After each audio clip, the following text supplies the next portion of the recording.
जून 1968।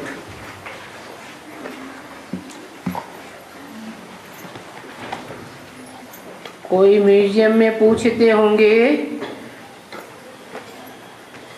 हम बाप से योग कैसे लगावें। अभी मूल बात तो यही है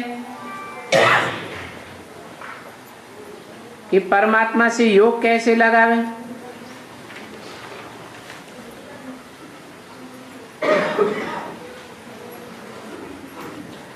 ऐसे कोई ने पूछा,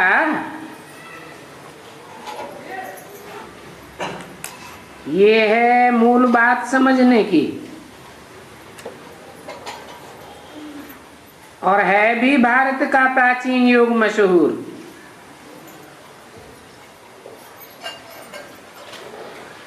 मुझते होंगे कि परमात्मा का क्या रूप है।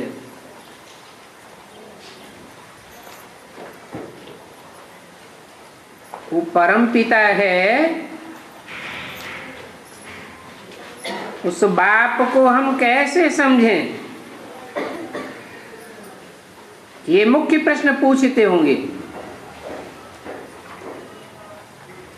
तो पहले पहले क्या समझाना है। म्यूजियम में आने वालों को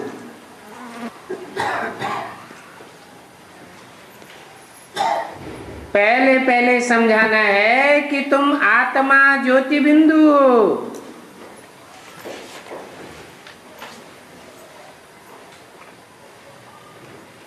आत्मा ही पतित बनी है,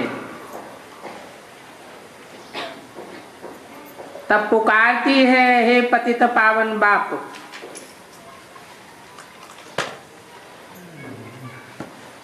तुमसे जरूर ये पूछते होंगे। मूल बात है बाप से योग कैसे लगावें।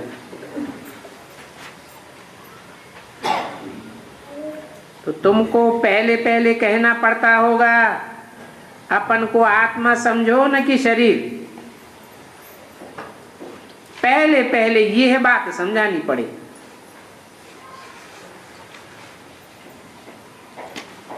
योग या याद के लिए पहली मुख्य बात है फाउंडेशन की कि हम आत्मा हैं। वो हम सभी आत्माओं का बाप है, परम पिता परमात्मा। हम भाई भाई हैं, हकदार हैं बाप के अविनाशी सुख शांति के वर्षे के लिए।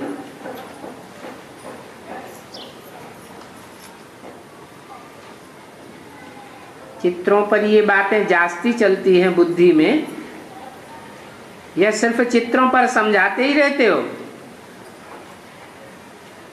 और मुख्य बात रह जाती है। ये कठिन बात है, समझना भी कठिन है और समझाना भी कठिन है, और तुम्हारे लिए भी डिफिकल्ट है।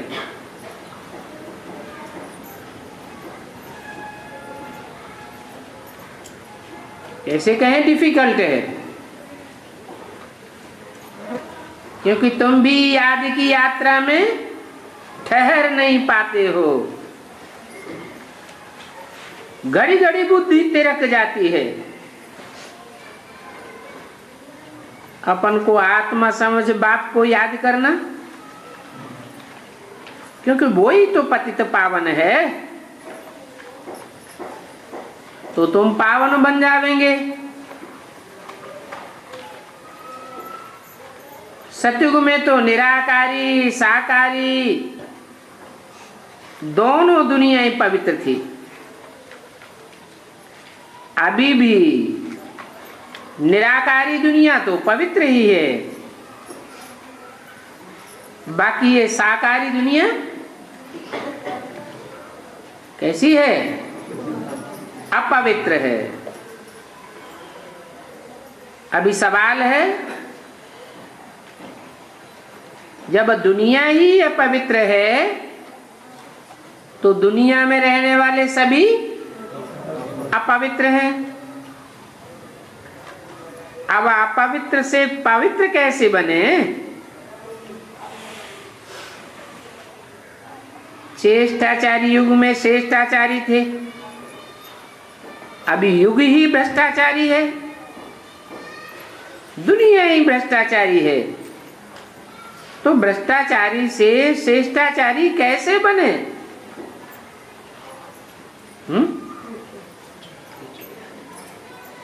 भ्रष्टाचारी होने का अभ्यास पड़ गया है, तो श्रेष्ठाचारी कैसे बने? अरे अभ्यास से ही बने।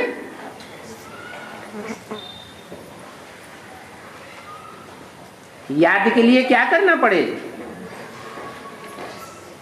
अनेकों की याद छोड़ करके एक श्रेष्ठ ते श्रेष्ठ की याद का अभ्यास पक्का करना पड़े।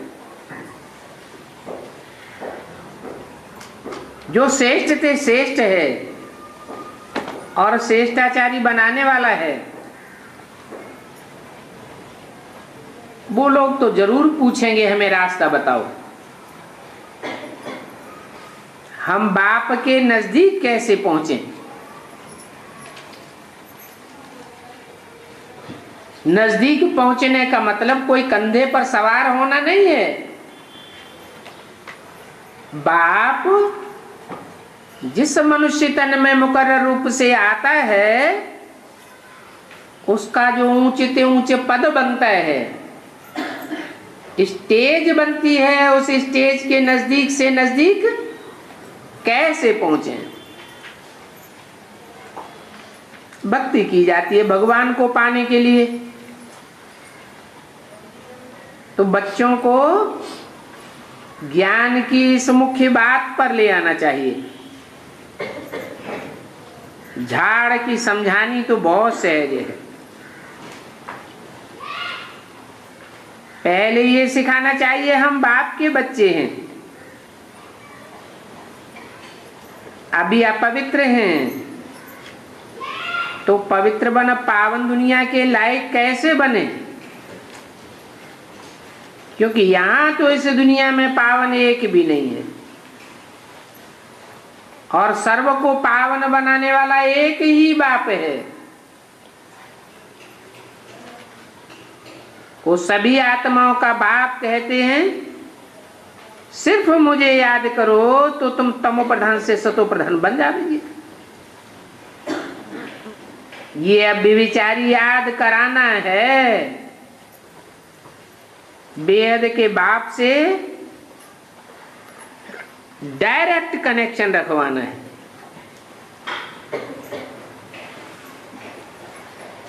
क्या कोई ब्रह्मा कुमार कुमारी या प्रजापिता ब्रह्मा कुमार कुमारी या ब्रह्मा के थ्रू नहीं, कैसा कनेक्शन रखवाना है बाप से? डायरेक्ट कनेक्शन रखवाना है। मूल बात है ही मनुष्य पावन कैसे बनेंगे, और रूह ही पवित्र बनती है, रूह ही पवित्र बनती है। अभी तो कलयुगी दुनिया ही तमो प्रधान है। आयरन एज से गोल्डन एज कैसे बने?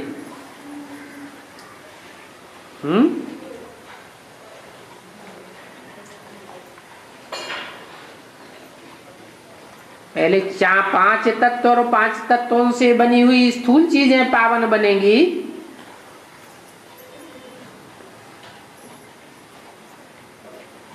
पहले शरीर पावन बनेंगे,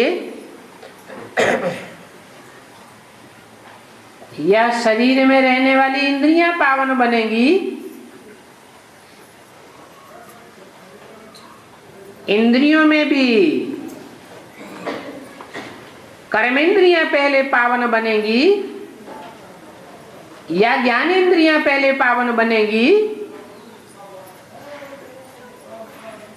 वाचा पावन पहले बनेगी या दृष्टि पावन बनेगी पहले पावन क्या बनेगा? है क्या पावन बनेगा? अरे पहले दृष्टि, वृत्ति, वाचा, कर्मेंद्रियां, 5 तत्व या शरीर या ये सारी दुनिया, इनमें से कौन पावन बनेगा पहले?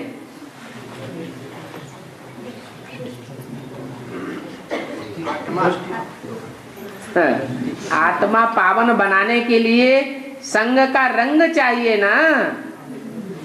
कितनी 500 करोड़ आत्माएं हैं, पावन बनाने वाला एक ही है। पावन बनने वाले कितने हैं? 500-700 करोड़, और बनाने वाला एक। तो क्या सीधे ही 5 तत्वों को पावन बना देगा? चैतन्य के द्वारा चैतन्य पहले पावन बनेगा या जड़ पहले पावन बनेगा? और बनाने वाला चैतन्य तो अति सूक्ष्म है, इंद्रियों की पकड़ में है? वो इंद्रियों से पकड़ा जा सकता है? नहीं। जिस तन में प्रवेश करे उस मुकर्रर रथ को भले कोई स्थूल कर्मेंद्रियों से कुछ समय पकड़ ले, तो क्या पकड़ में आ गया? नहीं। तो सूक्ष्म ते सूक्ष्म याद की बात बताते हैं। याद से जो अति सूक्ष्म वाइब्रेशन है वो पतितों को पावन बनाता है। पहले दुनिया का वाइब्रेशन पावन बनेगा। जहां ऐसी आत्माएं होंगी जो वाइब्रेशन की पावर वाली होंगी, जिनका वाइब्रेशन याद के वायुमंडल से भरा पूरा होगा, उनके कनेक्शन में आने मात्र से ही जीवात्माओं का परिवर्तन हो जाएगा। जैसे शास्त्रों में लिखा है, ऋषियों मुनियों के आश्रम में गाय और शेर एक घाट पानी पीते थे। क्या परिवर्तन हो जाता था? वाइब्रेशन तपस्या का प्रभाव डाल देता था। तो मूल बात है, आयरन एज से गोल्डन एज कैसे बने?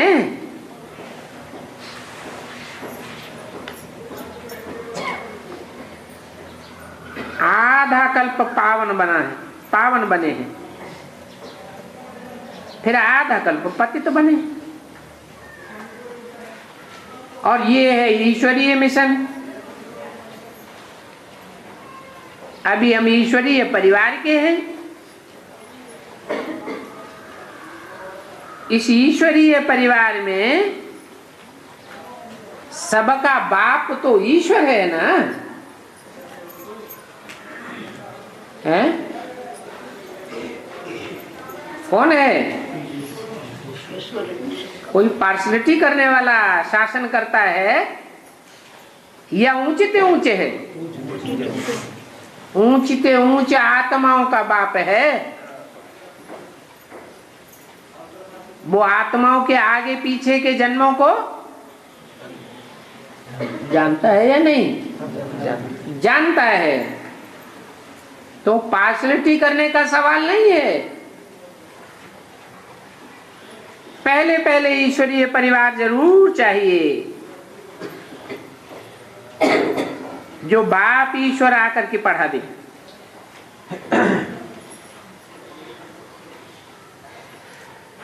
फिर पढ़ाई पढ़ते पढ़ते वाइब्रेशन जब शुद्ध बन जाता है तो फिर दैवी परिवार बन जाता है।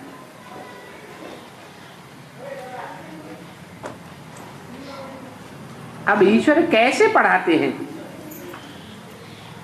जो फिर ईश्वरीय परिवार दैवी परिवार बन जाता है? फिर सीढ़ी उतरना होता है। घड़ी घड़ी पूछते हैं बाप को कैसे याद करें, हम योग में कैसे रहें, हम आत्मा और बाप को याद कैसे करें, ये प्रश्न पूछते हैं।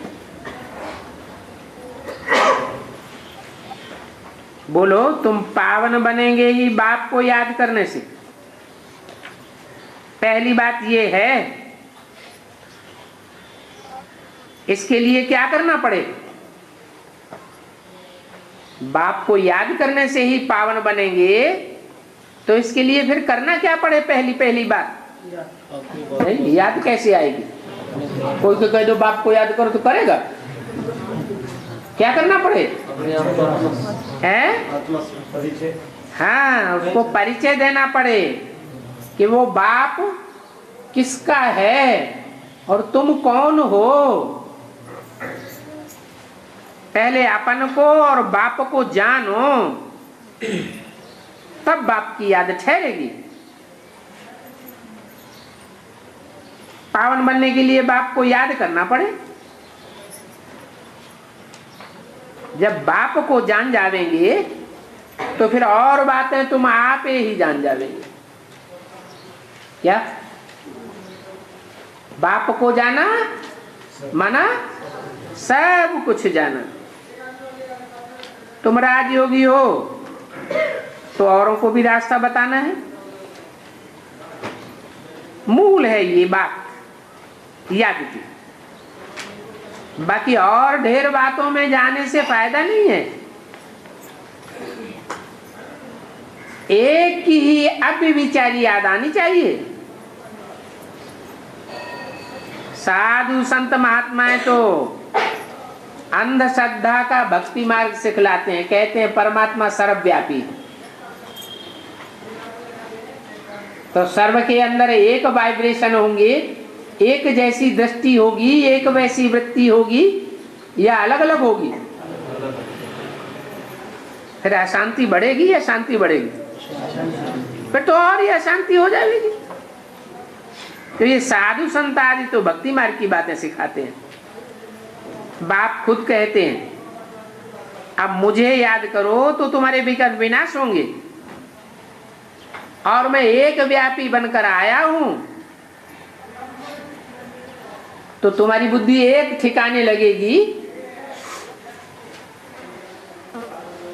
यह सर्वव्यापी मानने से एक ठिकाने लगेगी।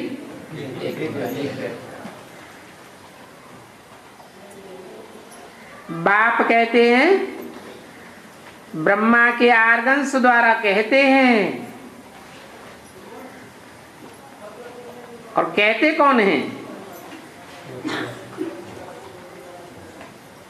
कहने वाला आत्मा कौन है, ब्रह्मा कौन है, ये क्लियर करके समझाना है। भगवान कहते हैं तुम अपने जन्मों को नहीं जानते हो। बाप ही रथ में बैठकर समझाते हैं। तो बोलो मुख्य बात है बाप को याद करना। बाप से ही वर्षा मिलेगा, किचड़ा निकल जाएगा, और जितना जितना आत्मा का कचरा निकलता जाएगा उसकी निशानी क्या होगी?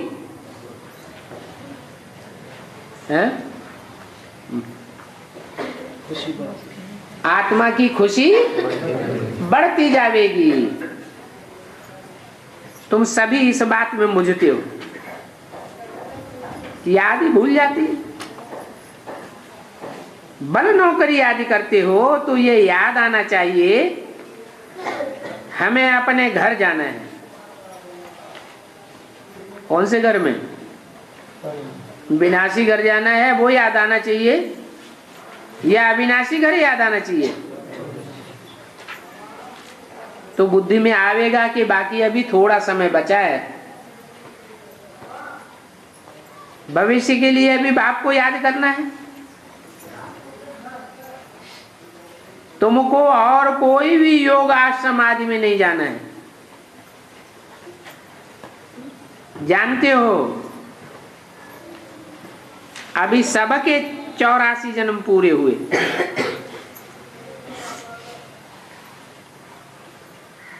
अभी घर जाना है। ये घर में आने जाने की प्रैक्टिस डालनी है। धंधा भी भल करो, तब तो कहा जाता है घरगृहस्थ व्यवहार में रहते हुए याद करो। जो टेव पड़ जाए, घर क्यों भूलते हो? समझ तो मिल गई ना, अभी हमें घर जाना है। ये याद की कमाई बहुत भारी है, तो भारी कमाई को क्यों भूलना चाहिए? बहुत हैं जो समझते होंगे बरोबर, उस युक्ति से हम याद नहीं करते हैं जो बाप बताते। ऐसी युक्ति से याद करें तो विकर्म भी विनाश हो।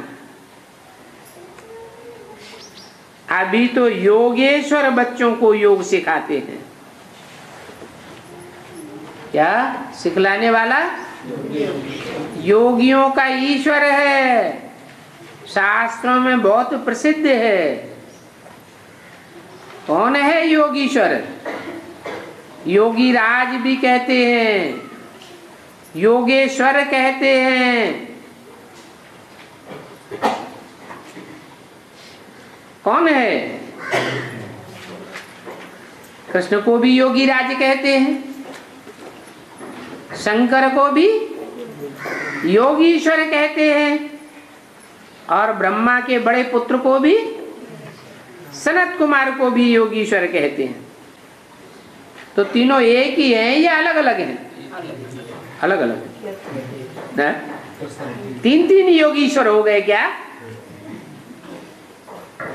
अरे योगियों का ईश्वर एक होगा या तीन तीन होंगे?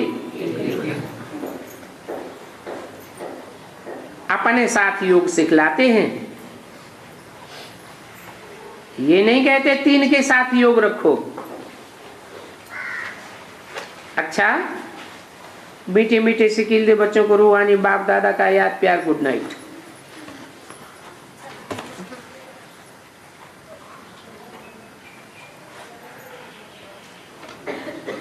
7 जून 68 की वाणी बची थी। तीसरे पेज के मध्यार्ध में बात चल रही थी। आत्मा ही लायक और नालायक बनती है, पवित्र और अपवित्र होने के कारण। अपवित्र होने से नालायक बनती है। तो उस आत्मा को पवित्र बना करके लायक बनाना है। क्या कहा? आत्मा लायक कैसे बनेगी? है? अपवित्र बनाते जाएं तो लायक बनेगी? पवित्र बनाना है तो लायक बनेगी। क्योंकि नई दुनिया है ही लायकों की दुनिया,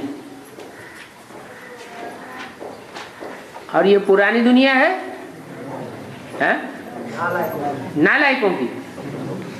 माने हम सब कौन बैठे हैं?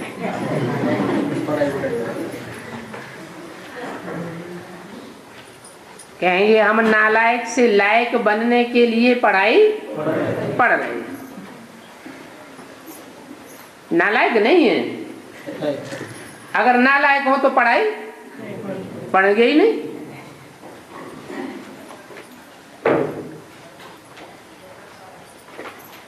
लायक को देवता कहा जाता है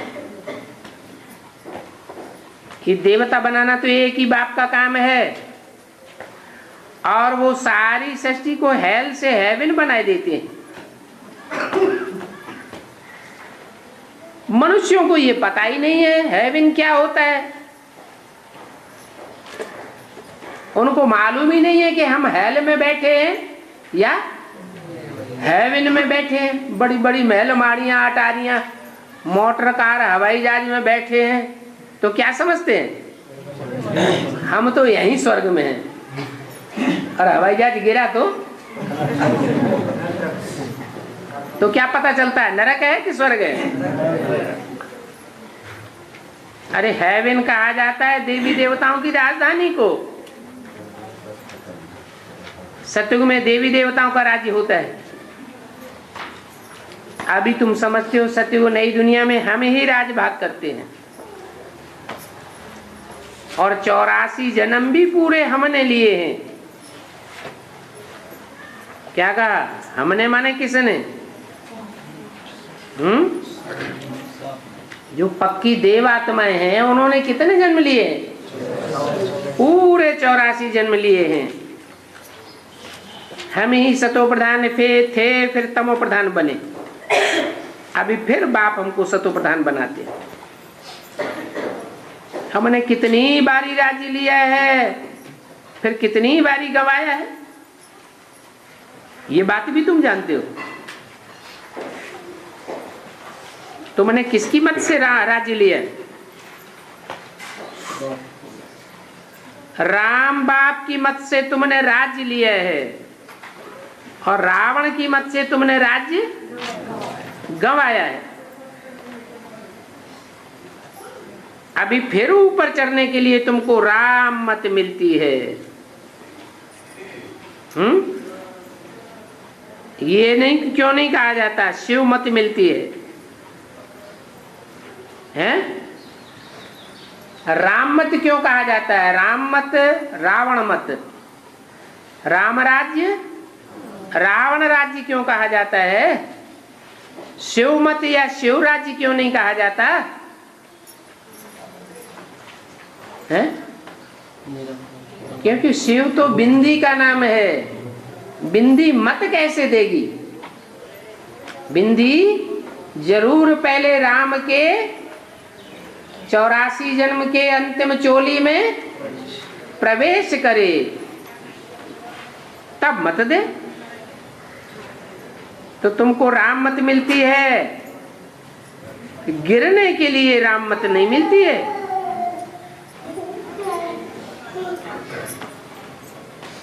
बाप समझाते तो बहुत अच्छी तरह से, परंतु भक्ति मार्ग की बुद्धि चेंज बड़ी मुश्किल से होती है। भक्ति मार्ग का शो बहुत है,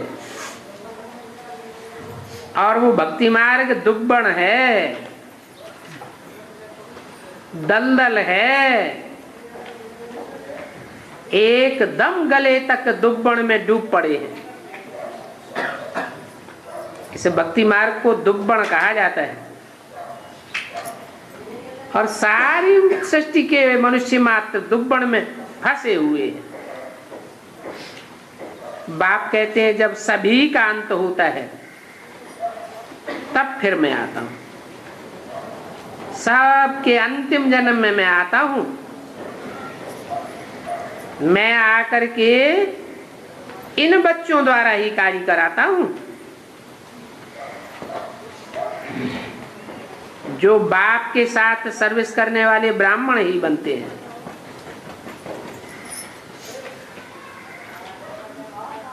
जिनको खुदाई खिदमतगार कहा जाता है। किसकी खिदमत में लगते हैं?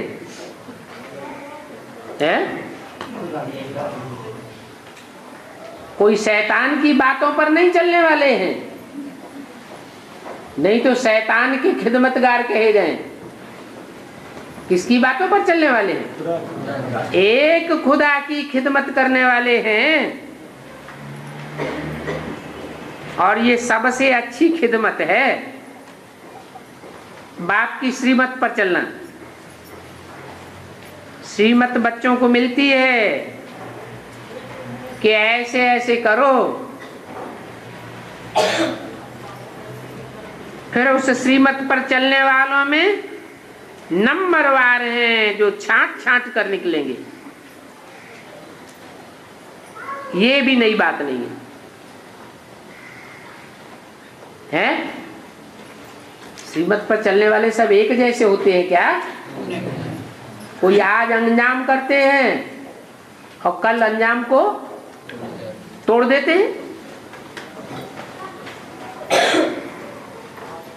तो कोई नई बात नहीं है। कल अब पहले भी जितने देवी देवताएं निकले थे वो वही फिर निकलेंगे। ये ड्रामा में नूंद है। तुमको सिर्फ सबको पैगाम पहुंचाना है। क्या पैगाम पहुंचाना है? कि बाप आया हुआ है जो सबका बाप है और पुरानी दुनिया का विनाश, नई दुनिया की स्थापना कराने के लिए आया हुआ है। ये काम और कोई धर्म पिताओं ने नहीं किया है। ये सबको पैगाम पहुंचाना है बहुत से। इसलिए बाबा ने गीत भी बनाया था। वो लोग कितना खर्चा करते हैं गीत आदि बनाने में। एक मैगजीन में है जिसमें खास श्री कृष्ण के हिंसक चित्र दिखाए हुए हैं। कृष्ण को जैसे कि बड़ा भारी हिंसक बनाई दिया है। स्वदर्शन चक्र से सभी का गला काटा। इसका स्थूल अर्थ क्या है और बेहद में इसका क्या अर्थ है? एक तो स्वदर्शन चक्र कोई स्थूल रथ का पहिया नहीं है जो उन्होंने समझ लिया। क्या है? ये तो हर आत्मा का जो शरीर रूपी रथ है, उस रथ में जो अनेक जन्मों का चक्र भरा हुआ है बुद्धि में, वो घुमाने की बात है। ये चक्र जितना जितना हम घुमाते रहेंगे बुद्धि के अंदर, उतना उतना अनेक जन्मों का हमको ज्ञान होता जाएगा। अच्छे बुरे कर्मों का ज्ञान होता जाएगा। बाकी कोई हिंसा की बात नहीं है। उन्होंने तो हिंसक रथ समझ लिया, हिंसक रथ का पहिया समझ लिया और स्थूल रूप में गले को काटना समझ लिया। गला काटने का अर्थ है आत्मा अलग और 5 तत्वों का शरीर अलग हो जाता है। जैसे कि जीते जी मर जाते हैं, मनन चिंतन मंथन की ऊंचे से ऊंची स्टेज में चले जाते हैं। तो इस स्वदर्शन चक्र का अर्थ तो तुमने समझा है। स्व अर्थात आत्मा को 84 जन्मों का दर्शन हो जाता है। ये 84 का चक्र है ना। बाकी गला आदि काटने की तो कोई बात नहीं। आसुरी संप्रदाय हैं तो असुरपने की ही बातें बुद्धि में आती। तुम भी ऐसे ही थे, हैं? 63 जन्मों में जब राजाएं बने तो क्या किया है? राजाई लेने के लिए कार मार काट मचा दी। अभी बाप तुमको हिंसक से अहिंसक बनाते हैं।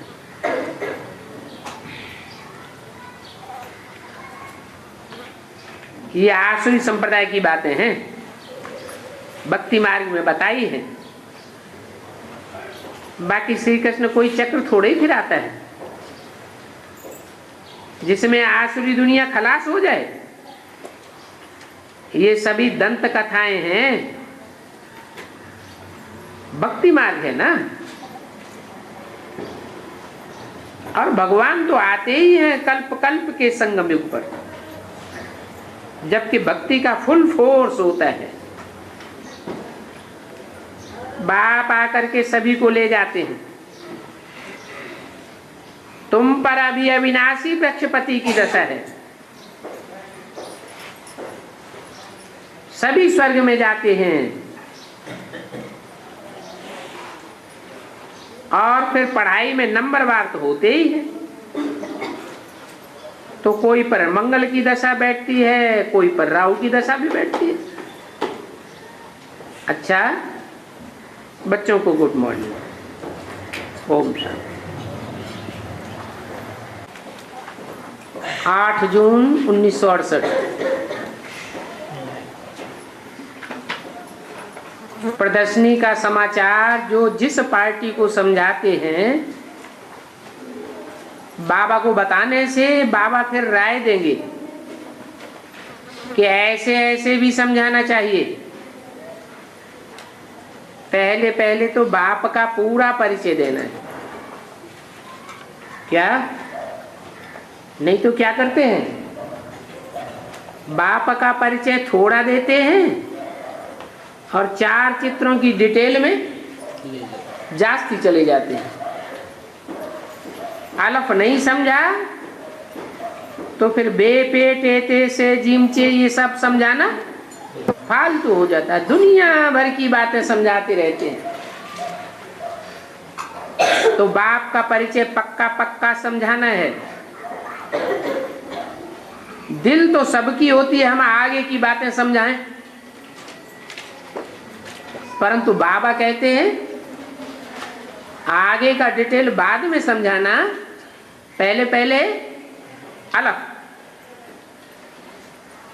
अलफ क्यों कहते हैं? पहले पहले बिंदु क्यों नहीं है? चलो, बे तो दूसरा नंबर है, दूसरे नंबर का अक्षर उर्दू में।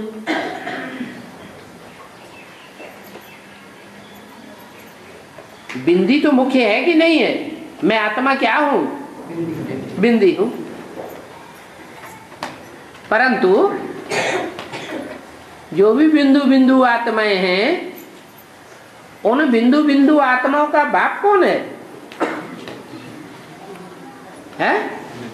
ज्योति बिंदु शिव। परंतु उसको पहचानने न पहचानने से कोई फायदा नहीं। क्यों? बेसिक में बिंदु का ज्ञान मिला ना मिला? मिला ना, तो फायदा नहीं हुआ है? नहीं हुआ। बिंदु को जिन्होंने याद किया, तो बिंदु को याद करते करते आत्मा की बेसिकली सुई की कट उतर गई और बाप से डायरेक्ट पढ़ाई पढ़ने लगे। तो बिंदु के ज्ञान से फायदा हुआ कि नहीं हुआ? कहाँ फायदा हुआ? एडवांस में आ गए। एडवांस में आ गए। एडवांस ज्ञान, बिंदु को याद करने से एडवांस ज्ञान मिल गया। अगर वो ना लेते तो यहाँ आते ही नहीं। पूर्व जन्म में जिन्होंने लिया हो, इस जन्म में बहुत ऐसे हैं जिन्होंने बिंदु का ज्ञान बेसिक में लिया ही नहीं, डायरेक्ट इधर आ गए।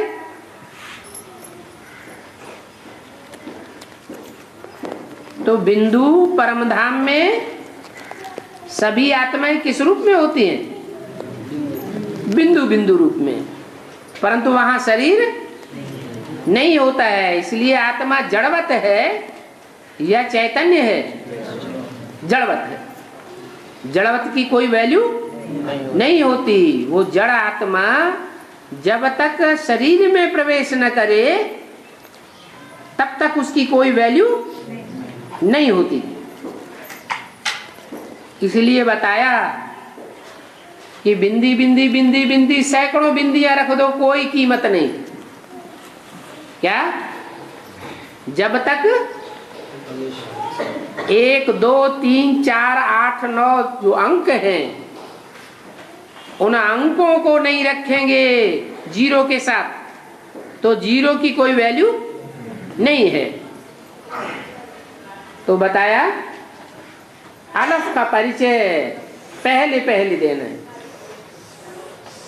कि ये अलफ है जो हीरो पार्टधारी है, जिसमें सुप्रीम सोल प्रवेश करता है मुकर्रर रूप से। बेहद के बाप का परिचय तो देना है ना। वो बेहद का बाप है जो बेहद का वर्षा देने वाला है। उसने ये राजयोग सिखाया था, अभी फिर सिखाए रहे। कहते हैं अपन को आत्मा समझ बाप को याद करो तो सभी पाप भस्म हो जाएंगे। इसको योगाग्नि कहा जाता है। अग्नि क्यों कहते हैं? क्योंकि अग्नि में भी सारा कचरा भस्म हो जाता है। तो ये भी पाप कर्मों का कचरा है। जन्म जन्मांतर के पाप कर्म किए हैं, वो सारा कचरा बाप की योगाग्नि से भस्म हो जाता है। उस योगाग्नि से तुम पवित्र बन जाओगे। कहते भी ये पतित पावन आओ, सारी दुनिया ही पतित है, मनुष्य सभी पतित हैं। ये बात बोलने में कोई हर्जा नहीं है। हाँ, पतित से फिर पावन बनना जरूर है। तो ये परिचय तो जरूर देना है कि सब पतितों का संग छोड़ एक संग जोड़ो, और संग तोड़ एक संग जोड़। अपन को आत्मा समझो, अपन को रूह समझो। आत्मा ही पतित बनी है। देह अभिमानी को समझ नहीं सकते हैं, तो पहले आत्मा समझना पड़े। ये है शिव बाबा का बेहद का भंडारा। शिव बाबा तो खाते पीते नहीं है, उनको काय के लिए बुलाया है? खाने पीने के लिए बुलाया है क्या? शिव बाबा परम धाम से आए हैं, खाने पीने के लिए आए हैं। माताएं क्या करती हैं? जहाँ पहुंचेंगी तो शिव बाबा के मुंह में पहले ठूसेंगे। बाबा कहते मैं तो यहाँ खाने पीने नहीं आया हूँ, मैं किस लिए आया हूँ? तुम्हारी सेवा करने के लिए आया हूँ। सर्विस के लिए ही मुझे बुलाया है। और सर्विस भी क्या देते हो? पतितों को पावन बनाने की सर्विस देते हो। पढ़ाई भी पढ़ते हो, वो भी पतित से पावन बनने की पढ़ाई पढ़ते हो। तो सो जो तुम सर्विस देते हो, सो सर्विस पतित से पावन बनाने की बात कर रहे हैं। बाप बच्चों को जब सर्विस करते हुए देखते हैं तो बहुत खुश होते हैं कि बच्चा बाप का मददगार है। ये ड्रामा बड़ा वंडरफुल फर्स्ट क्लास बना हुआ है। इस ड्रामा में नाम ही पड़े हैं ज्ञान भक्ति वैराग। ज्ञान मिलता है तो भक्ति की अंधश्रद्धा की बातों से वैराग आ जाता है। ज्ञान दिन भक्ति रात। दिन में है सुख, रात में है दुख। बाप आकर बच्चों को अच्छी रीति समझाते और बाप ही दुनिया को बदलेंगे। ये भी तुम जानते हो, भक्ति मार्ग के गुरुओं की तो बादशाही है। वो तो तुम्हारी बातें जल्दी नहीं मानेंगे। इन गुरुओं की अभी पिछाड़ी है। बहुत समझते हैं ये सन्यासी क्या करते हैं, ये भारत की तो सेवा करते ही नहीं है। तो ये खुद ही भ्रष्टाचारी है, तो श्रेष्ठाचारी कैसे बना सकेंगे? परंतु भक्त लोग समझते हैं सन्यासी ही श्रेष्ठाचारी है। परंतु तुम समझाते हो इस दुनिया में सब भ्रष्टाचारी है, भ्रष्ट इंद्रियों से पैदा हुए हैं। सन्यासी भी भ्रष्टाचारी है। श्रेष्ठाचारी तो ये देवी देवताएं थे, लक्ष्मी नारायण थे। लक्ष्मी नारायण की कितनी महिमा होती है, उनकी शास्त्रों में कहीं कोई ग्लानि नहीं की हुई है। इनों की महिमा ही ऊंच है। इन सन्यासियों का पार्ट तो पीछे का है। पीछे आकर दुनिया तमो प्रधान बनती है या पहले सतो प्रधान होती है? दुनिया कब तमो प्रधान हो, कब सतो प्रधान होती है? पहले सतो प्रधान, फिर तमो प्रधान। दुनिया की हर चीज 4 अवस्थाओं से पसार होती है। तो सतो प्रधान दुनिया में जन्म लेंगे वो जरूर श्रेष्ठाचारी होंगे। तमो प्रधान दुनिया में जो जन्म लेते हैं वो कैसे होंगे? जरूर भ्रष्टाचारी होंगे। तो सन्यासियों का तो पार्ट ही पीछे का है। रात दिन का फर्क हो जाता है। परंतु मनुष्यों की बुद्धि ऐसी है जो मोटी जंक चढ़ी हुई है, कुछ भी नहीं समझते। याद से जंक निकालते हैं तो नई दुनिया के मालिक बन जाते हैं। कचरा आग में जलाया जाता है, ये भी सारी दुनिया का कचरा आग में जलना है। सारी दुनिया के बम्बोर को आग लगेगी, ये आग लगनी जरूर है। सीढ़ी का चित्र भी मुख्य है। किसको भी ये सीढ़ी का चित्र समझा कर देंगे तो वो झट ले लेंगे। ये तो बाबा समझते हैं, यहाँ जो बैठे हैं सुदर्शन चक्रधारी तो हैं ही।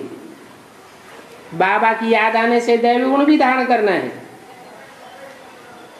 शिव बाबा स्वर्ग रचते हैं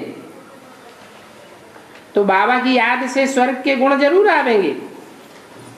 वहां तो होते ही है सर्वगुण संपन्न। अलफ को याद करने से कैसे बादशाही मिलती है?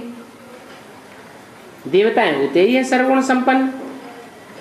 यहां तो इस दुनिया में हिंसा ही हिंसा है, वहां नहीं दुनिया में अहिंसा। बड़ी से बड़ी हिंसा है इस दुनिया में काम कटारी चलाने की। बाप कहते हैं अगर इन पर विजय पाई तो तुम यह बन जाएंगे, ये गारंटी है। तुम्हारे अंदर दैवी गुण जरूर आ जाएंगे। अभी तो पत्थर बुद्धि है ना, आगे चलकर इनों की हड्डियां भी नरम हो जाएंगी। सतो प्रधान देवताओं को और तमो प्रधान असुरों को कहा जाता है। बाप बताते हैं कि बाप से वर्षा लेना बहुत सहज है। बाप की पढ़ाई का नाम ही है सहज ज्ञान और सहज राजयोग। तो हम भी वर्षे के हकदार बन जाए। दैव गुण भी धारण करने हैं। बच्चों को बहुत खुशी रहनी चाहिए। जो बाप को याद करते हैं उनके लिए खुशी ही खुशी है। खुशी इतनी बढ़ जाए जो नींद भी उड़ जाए। लोग तो रात में सोने के बाद सपने देखते हैं, फिर जगने के बाद खुश होते हैं। और हमारी खुशी इतनी बढ़े कि रात भर नींद ही उड़ जाए, खुशी में फूले न समय, और दूसरे दिन फ्रेश दिखाई दे। ये नहीं थकान अनुभव। बहुत बड़ी बात है कि छोटी बात है? बाप बिगड़ ये बातें कोई समझा नहीं सके।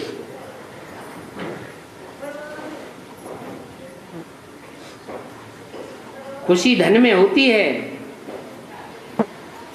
तुम बच्चों को तो बहुत खुशी होनी चाहिए।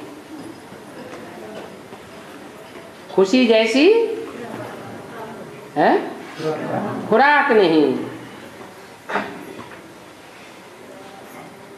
इन देवताओं को देवता किसने बनाया? फिर वो देवता चले कहाँ गए, किसको भी पता नहीं है। बाप कहते मैं आता हूँ, इन बातों को बाप के बगैर कोई समझा भी नहीं सकता। वो सुप्रीम टीचर है, परंतु इन आंखों से देखने में नहीं आता है। कौन सी आंख से देखा जाता है? बुद्धि के तीसरे नेत्र से ही देखा जाता है। कोई कहो चलो हम बाबा के सत्संग में आते हैं, दर्शन करें आए, तो बाबा देखने को मिलेगा क्या? है धूल भी नहीं मिलेगा। ये तो समझने की चीज है। अपने आत्मा को ही नहीं देखा है तो तुम बाप को कैसे देखेंगे? तुम भी समझते हो, भक्ति मनुष्यों को समझाते हैं, सिखाते हैं। भक्ति में समझने की चीज तो कोई होती ही नहीं, अंधश्रद्धा ही सिखाते हैं। वो शास्त्रों की पढ़ाई है। बाप कहते हैं ये शास्त्र आदि सभी भक्ति मार्ग हैं। इन शास्त्रों आदि से मनुष्यों ने दुर्गति को पाया है। सदगति तो ज्ञान से होती है, और ज्ञान मनुष्यों को ज्ञान नहीं दे सकता। ज्ञान कौन देता है? एक परम पिता परमात्मा ही मनुष्यों को ज्ञान देता है। बाकी तो सब भक्ति से दुर्गति को पाते रहते हैं। बाप ही नारिश खोले है, बच्चों से ही आकर के बातें करते हैं। शूद्र तो बाप के बच्चे नहीं है। बाप के बच्चे कौन हैं? ब्राह्मण। जो ब्राह्मण बनते हैं वो बाप से पढ़ाई पढ़ते हैं, बाकी भक्ति से तो दुर्गति को पाते रहते हैं। आत्मा ही सभी कुछ करती है, संस्कार आत्मा ले जाती है। तो बाबा ज्ञान का सागर है, तो ज्ञान कैसे देंगे? ज्ञान से ही समझते हैं, हमको ज्ञान सागर पढ़ाते हैं। सभी आत्माएं कहती हैं हे परमपिता परमात्मा हमारे दुख और, तो शरीर द्वारा पुकारती है ना। वो पुकार और कोई सुनता ही नहीं है। सुनते तब हैं जब कोई शरीर में प्रवेश करते हैं। ऐसे नहीं, ईश्वर सभी कुछ जानते ही हैं। ये बड़ी समझने की बात है। अच्छा, बच्चों को गुड नाइट।